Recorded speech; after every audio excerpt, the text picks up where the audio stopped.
Good morning. It's Wednesday, 10 o'clock, workshop Wednesday. So this morning I want to talk to you about self-directed purpose. And what is it? You might say, well, what is it? Self-directed purpose, the warrior way. But before I get into that, please say hello, drop me a comment, let me know you're watching, where you're from.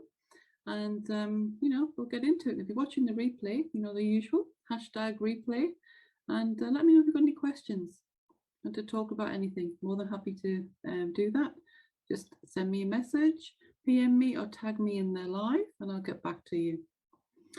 So self-directed purpose, well, for me, it's really the key to unlocking sovereignty. And people think, well, what is sovereignty? So let's talk about it. Let's go through and see what it is, or my interpretation of it. So like I said, good morning, everyone. Feel free to pop in your questions. So firstly, who here that's watching or on the replay has their own business or aspires to have one? Give me in the box, the chat box. Who here feels they're still an employee, even if they've got their own business?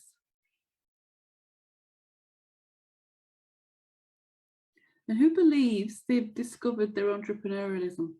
Hands up. And who has started to unlock their sovereignty? Give me a heart in the love box. Send me some love.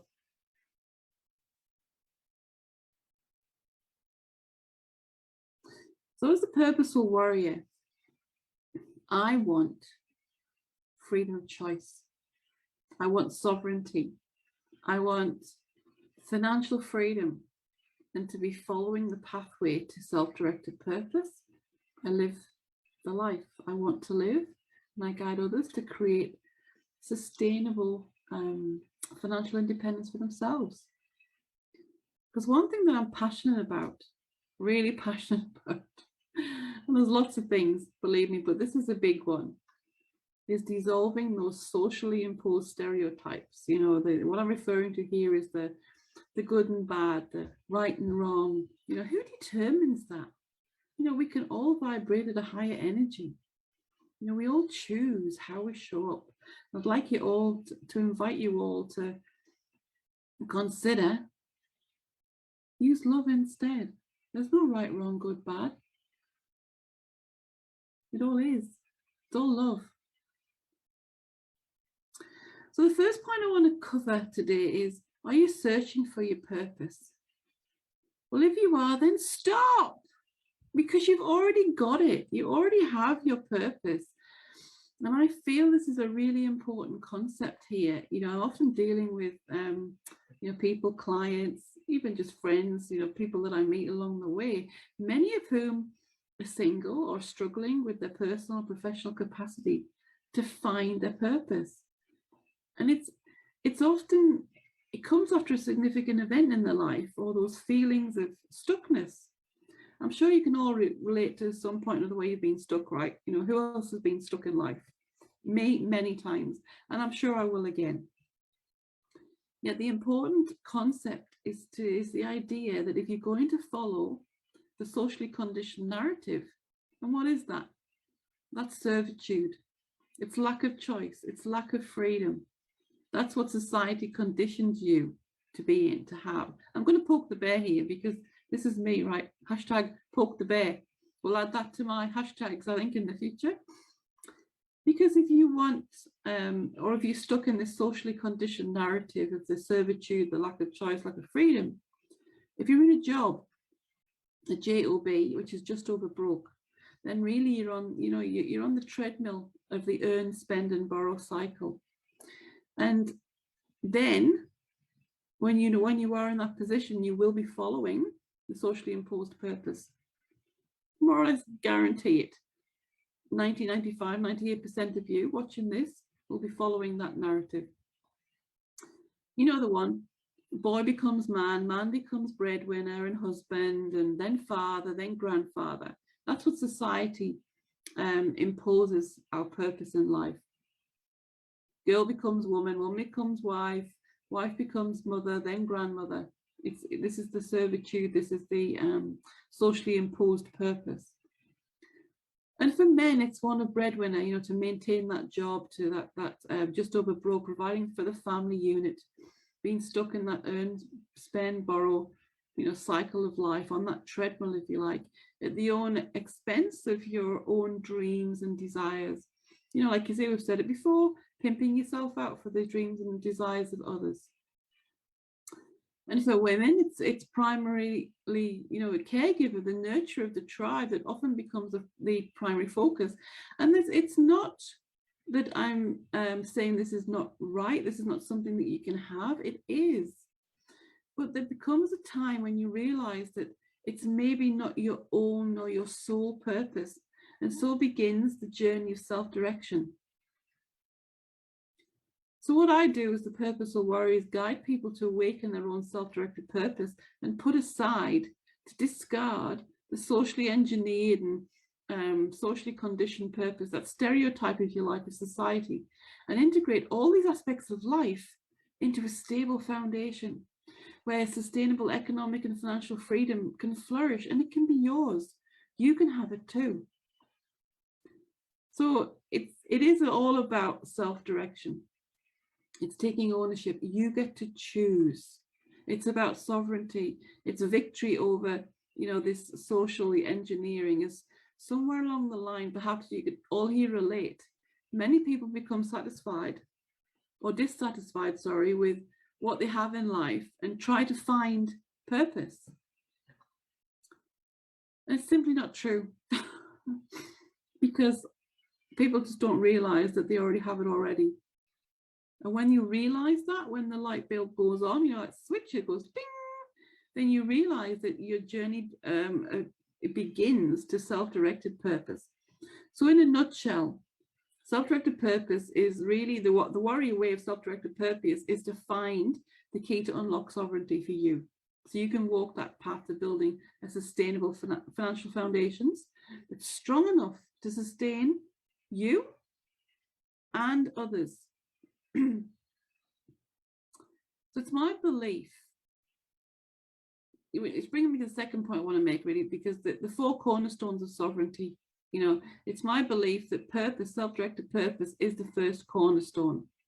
It's very, very important to make sure that you are directing your course in life and you're not allowing yourself to go along with the masses, you know, the servitude, the lack of choice, lack of freedom. If you're curious, the other three cornerstones are business, and that can be your own business, or it can also be working in a job or for an employer, but also taking ownership for that. So still self-directing your choice of a career. So I'm not saying careers and working for people are something they shouldn't do. Some people, you know, want to live that way and want to contribute that way. And there's nothing wrong with that. But what I would encourage you to do is think about how you do it, being a self-directed career rather than at the mercy of other people's dreams and desires. The third one is relationship. And again, this ties in very heavily with purpose, a relationship with yourself and with others. It's with your children, your family, your work colleagues, your business, your employees, if you are a business owner, all relationships. And finally, the fourth piece of all of this is wealth. You know, when we awaken purpose and business or career and relationship, then wealth will follow, and we have freedom to create everything that we desire in life. Because these four cornerstones together, I believe, bring with them true sustainable financial independence. I have several business ventures, you know, which are important to me, as without them, it would mean I'd have to revert back to life of servitude, lack of choice, lack of freedom, that socially conditioned purpose. And, you know, I'm not doing that. I'm not doing that anymore. I've made my decision. I continue to learn and grow every day. And the last point I'll make in this quick short pop-up today is that it's important to nurture yourself and have self-love. As I think about this, you know, I'm chuckling to myself because I realize that, you know, whilst I'm in a relationship now and everything like that, until recently, I've been single within every relationship, never fitted in. Always knew deep down there's something wrong. For the longest time, 40 plus years to be exact, the biggest piece that was missing was self-love and nurturing. I was literally the lone warrior, the struggling in silence under the suffocation of others, if you like, carrying their burdens. Well, my emotions and struggles got buried deep down, deeper and deeper and deeper down inside through years of self-neglect, primarily using food to hide away, to deny, to avoid all of my true feelings. Or were they even mine to begin with? Interesting question. Once I surrendered, however, to my journey of self-directed purpose, starting to take, responsibility, if you like, was a huge turning point that allowed me to still function in the playground of life. You see, deep within, I just knew I couldn't sustain a life built on a hollow foundation. That perfectionism, the self-sacrificing, the self-sabotage, the people-pleasing, and everyone else's primary caregiver. I was exhausted, absolutely exhausted. Who here can resonate with that? Let me know. Send me a comment, PM me. When I started to do some deep reflection, some journaling, some meditation, walking, connecting with nature, I realized I was helping everyone else at the expense of myself. And it became quite clear in this short space of time that I wasn't broken. I didn't need fixing. I simply needed to wake up from my denial, my avoidance, and surrender. Take responsibility for me. And you can too. To look inward, to work on yourself from the inside out, to stop wishing and waiting and hoping for that external person or thing that's going to make you complete. It ain't coming. It's not going to happen. So now I choose me, and you can too. So I chose this little pop-up today on self-directed purpose and my spin on it. Resonates. Love to hear your comments. Until next time, bye for now.